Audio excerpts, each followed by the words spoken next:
Olá, alunos, olá, alunas, bom dia, boa tarde, boa noite. Vamos para mais um roteiro de estudos, termo 2 do ensino médio. Se você prestar atenção nessa prévia que eu irei apresentar aqui, você não terá dificuldade de compreender os conteúdos que serão abordados dentro do seu material de estudos. Então esteja atento, isso te ajuda a nortear os seus estudos e facilitar a sua compreensão. Ok? Então, termo 2, ensino médio, roteiro de estudos, unidade 1.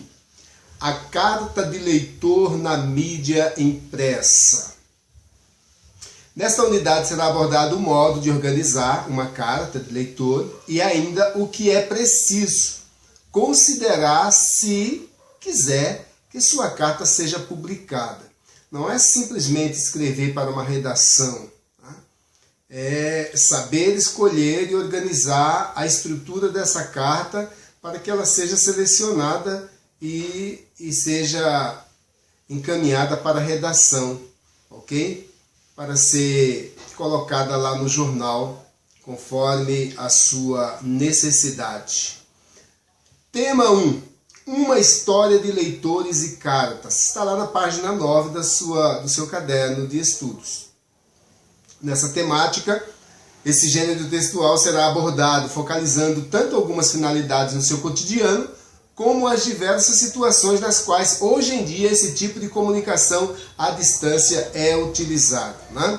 Será abordado ainda a sua origem e como ela foi utilizada para tratar diversas questões, inclusive diplomáticas e militares, ao longo da história. Você vai conhecer as cartas e seus diversos tipos e finalidades. Praticamente isso que será abordado nessa temática 1, na unidade 1, do seu caderno de estudos. O aluno verá que uma carta muito famosa na história do Brasil colônia foi a carta de Pero Vaz de Caminha, né, ao rei de Portugal, a primeira carta do país. Ainda terá a oportunidade de analisar diversas leituras, variados textos e diferentes cartas, os motivos pelos quais foram escritas e suas finalidades, respectivamente. No tema 2, carta argumentativa de leitor na mídia impressa. A estrutura dessa carta argumentativa, as suas características, né? Os elementos que a compõem. Neste tema você vai se deparar com a carta familiar, a carta íntima, a carta de amor, carta de propaganda, a carta aberta de solicitação, a de reclamação, a carta ao leitor, a carta do leitor, entre outros, bem como suas características, ok? Conceito de formal e informal, enfim, como a linguagem aparecem nessas cartas. Observe que aqui nessa temática 2 a gente retoma um pouco esse conceito de formal e informal que já foi questionado lá no termo 1 do seu estudo, né, no ensino médio. Analisar suas convenções e escritas. É importante que o aluno observe os elementos que compõem essas cartas. Isso é muito importante, né, nesses estudos, porque são questões, inclusive, que podem cair em avaliações dentro dos seus estudos. Unidade 2. Um leitor que pensa e que diz o que pensa sobre o que leu. A gente já vai tendo uma ideia, né, de que esse estudo ele começa a se aprofundar e exigir um pouquinho mais do aluno, tá? Elaborando uma carta argumentativa. Nesta unidade você terá a oportunidade de elaborar uma carta argumentativa. Retome as características já estudadas desse gênero, veja o que orienta a produção de uma carta como essa e mãos à obra.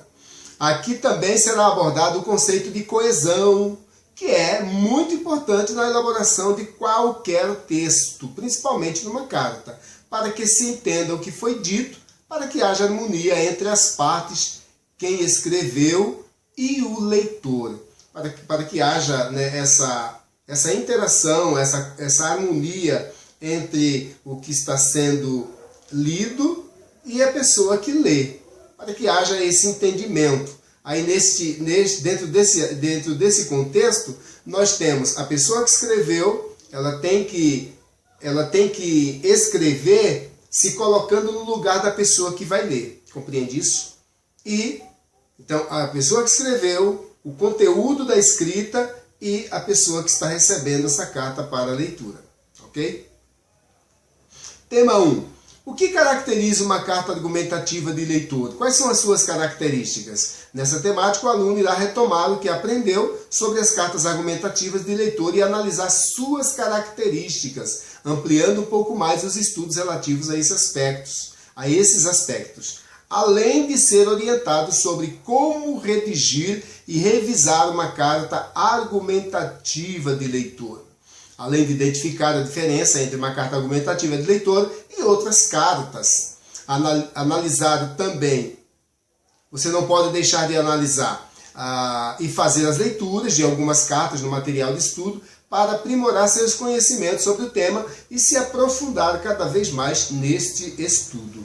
Faça as leituras e não deixe de responder aos exercícios. Sempre confira suas respostas lá no final da temática, no final das atividades. Você tem a hora da checagem, já conhece o material de estudo, sabe disso, tem a hora da checagem. Então, não deixe de conferir lá se as suas respostas foram boas, se você respondeu pelo menos aproximado ali, né? Mesmo que talvez com suas palavras, mas se elas chegaram aproximadas ali ao que se pede, né, no conteúdo. Tema 2. Editar é preciso. Como você imagina que as cartas endereçadas às redações dos jornais são publicadas? Elas são publicadas na íntegra? Ou seja, da maneira que o redator recebeu do leitor, ele vai publicar a carta? Você imagina que seja assim? Não, né? Não. A redação, tem o pessoal que vai fazer a leitura daquelas cartas e tirar do texto apenas o necessário, o objetivo para atingir esta necessidade, para atender esta necessidade da pessoa que escreveu e também para que o público que recebe também tenha ali um material enxuto, objetivo e que seja de fácil compreensão. Então, a redação é necessária, né? Redigir é preciso. Nesta unidade, o aluno irá observar como os jornais selecionam e editam as cartas antes de publicá-las nos jornais. Dessa forma, é fundamental que você considere os critérios que o veículo possui para a publicação quando for elaborada a sua carta. Quanto mais ela for ajustada a esses critérios, menos cortes terá. Dessa forma, mais será mantida a integridade daquilo que você escreveu. Ou seja, quando você escreve um texto dessa natureza, né, seja solicitando um serviço, seja buscando uma informação, você tem que ser o mais objetivo possível para que sua carta seja escolhida e para que o redator ele tenha interesse em publicar o teu material. Então, isso é muito importante de se observar nessa temática. Tema 3. A elaboração de uma carta argumentativa de leitor. Como elaborar uma carta argumentativa de leitor? Nessa temática, você deve observar as orientações de como elaborar uma carta argumentativa e elaborar a sua própria carta, observando as diretrizes e a estrutura que se deve seguir, né? A forma, o corpo de sua carta, ok? Atendendo ali todas as normas, todas as diretrizes, conforme as orientações que estarão lá no seu caderno de estudos. Unidade 3. Para bem escrever, a coerência e a coesão dos textos. Agora a gente retoma a coesão outra vez, página 69. Nesta unidade, o aluno vai observar o cuidado que se deve ter ao estabelecer as relações entre as ideias de um texto e também retomará a análise sobre a coesão já vista na unidade 2. Além disso, conhecerá outro conceito, o de coerência de um texto. Os articuladores textuais, que são as conjunções, né? Que faz com que um texto seja um todo coeso e coerente, ok? Então observe que a coesão de um texto, ela diz respeito aos elementos, às partículas menores, né?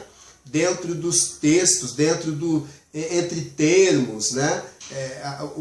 As preposições, as conjunções, ok? Que ligam termo a termo. Quando a gente fala de coerência, a gente já fala do macro, né? Da frase inteira, das orações, dos períodos, né? Cada período ligando-se ao outro período de forma coerente, ou seja, dando sentido ao texto, para que a pessoa que vai ler o seu material, ele compreenda o que você quer dizer. Então, tem que haver um encadeamento de ideias para a compreensão do texto. Isso a gente diz a respeito da coerência de um texto.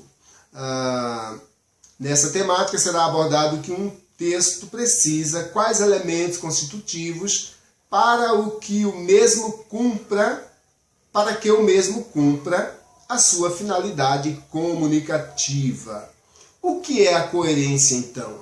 O que determina no texto a coerência? Não deixe de fazer todas as leituras para que aprenda a identificar os elementos responsáveis pela coesão e a coerência no texto. Outra abordagem importante aqui é a questão do contexto que pode interferir na coerência ou não de um texto, ok? Tema 2. E a coesão? O que é? O texto é composto de diferentes trechos que se articulam por meio de recursos diversos, como os vários tipos de palavras e a pontuação. Observe que até a pontuação ela interfere na coerência, na coesão de um texto, né? Ela vai dizer se um texto está coeso ou não, até na pontuação, na questão da pontuação. Esses recursos buscam estabelecer entre um trecho e outro as relações que permitem que o leitor compreenda o que está sendo dito. A coesão é exatamente o resultado desse processo, a ligação harmoniosa entre os trechos do texto, procurando dar-lhe sentido. É isso que você estudará agora nessa temática 2 da unidade 3. Unidade 4. A poesia, a canção popular e o poema. Observe que a gente começa a entrar, se aprofundar um pouco mais dentro do universo literário, ok? Nesta unidade vamos estudar a canção popular brasileira. Características, analisando os seguintes aspectos: os diferentes temas e finalidades das canções, a presença da poesia nas composições, o modo de produção das letras quanto às melodias, o tipo de relação existente entre letras de canção e poemas, analisar a relação existente entre os recursos usados pelo produtor e a melodia da canção, lembrando que cada elemento tem um propósito. A linguagem não é solta, não é vazia. Há um propósito comunicativo dentro dessa linguagem poética, ok? Então, nada é por acaso, as figuras de linguagem, as figuras de aliteração, figuras de estilo, né? Os estilos que se usam, tudo tem um propósito definido dentro da canção, dentro da poesia. Tema 1. A canção popular, suas asas e raízes. Onde ela nasceu, como ela nasceu, a partir de que?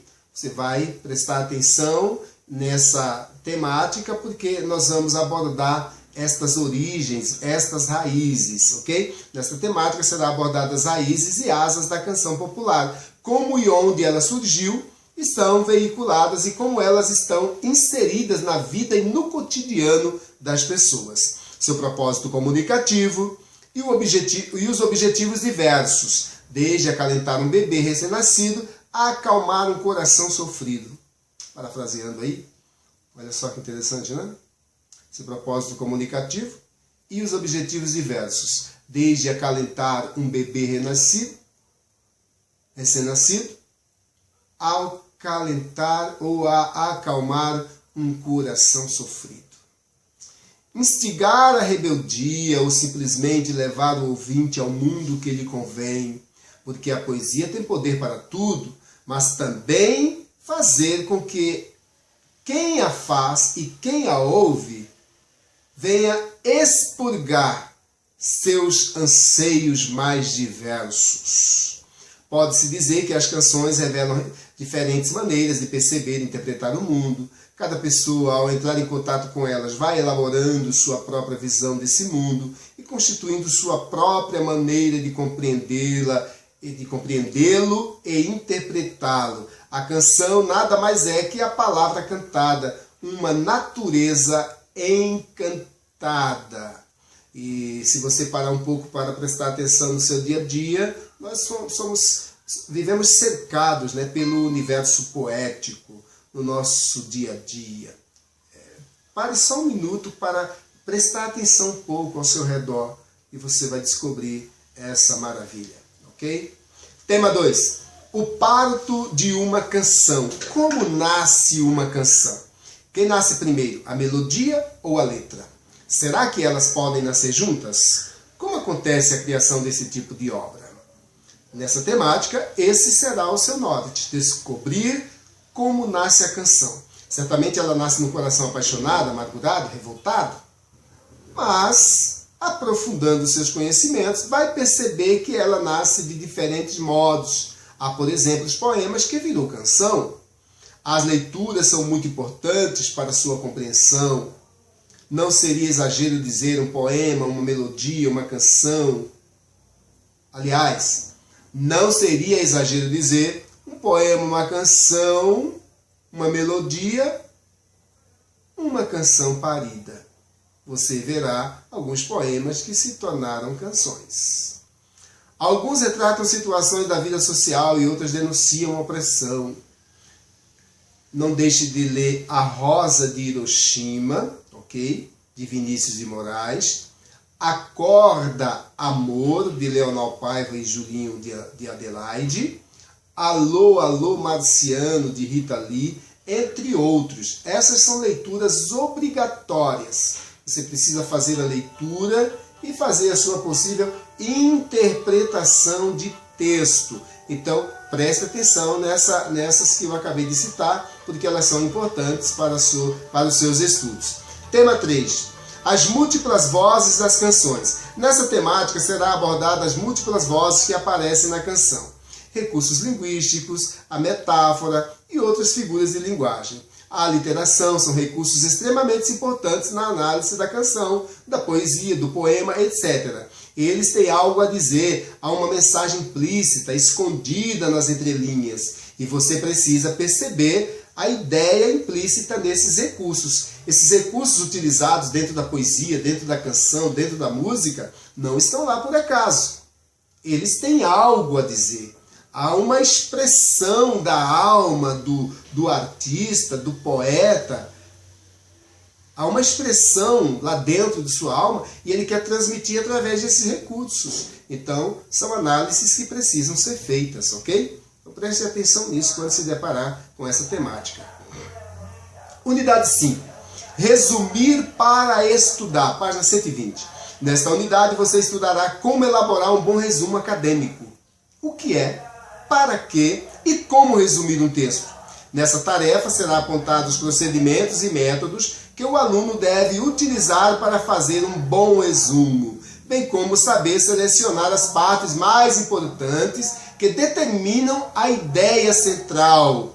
Tema 1. O que é, para que e como resumir um texto? Página 120. O que significa resumir um texto? Sumarizar informações faz parte do cotidiano das pessoas? Em que situações de comunicação? Sintetizar informações é uma atividade importante na vida acadêmica escolar? Para quê? De que modo deve-se organizar o resumo de um texto? Como proceder para que o resumo fique bem elaborado? Respeitando as ideias contidas no texto? Será que é isso? O aluno irá ler alguns textos para tentar resumir, retirando do texto a ideia central, qual denúncia ou crítica o texto faz, dependendo do assunto abordado. Nessa temática vale a leitura e a releitura. Então leia e releia os textos para que você compreenda o que leu e possa passar informações de forma sintetizada, resumida, ok? Faça os exercícios de análise e bons resumos. Tema 2. A elaboração independente de um resumo acadêmico, página 136. Neste tema, você vai elaborar um resumo acadêmico de um artigo que lhe será apresentado considerando todos os procedimentos estudados nos diferentes momentos do tema 1. A intenção do trabalho é, portanto, possibilitar o exercício dos procedimentos e das estratégias necessárias à elaboração de um resumo acadêmico de um texto lido. Faça as leituras obrigatórias, que são os textos objeto de estudo, responda os exercícios propostos e bom trabalho. Lembrando que uma atividade como esta, ela vai te preparando para a sua redação final. Lá no termo 3 do ensino médio, você sabe que você vai fazer uma redação final, que faz parte da sua avaliação. Além da sua avaliação final, você tem também uma redação que vale de 0 a 10. Então, foca bem nesta unidade temática, porque ela vai ser importante para você já ir te ajudando aí a construir o seu texto, construir as ideias. Então, não deixe de praticar e de fazer esses exercícios, ok? Nessa temática, nesta unidade, é só isso. Nesse caderno de estudo está aí brevemente resumido com o que você vai se deparar dentro dos estudos. Se você prestar atenção, você já terá um norte aí bem definido e não terá dificuldades de compreensão de todo o conteúdo elaborado, ok? Aquilo que você tiver dúvida, anote essas dúvidas, leve para a sala de aula, para o professor, ou faça suas pesquisas, né? Enquanto está em casa estudando, aproveite e faça suas pesquisas, faça uso da internet, do Google, do que você achar melhor, dos dicionários, mas não deixe de se aprofundar nos seus estudos. Até a próxima e bons estudos!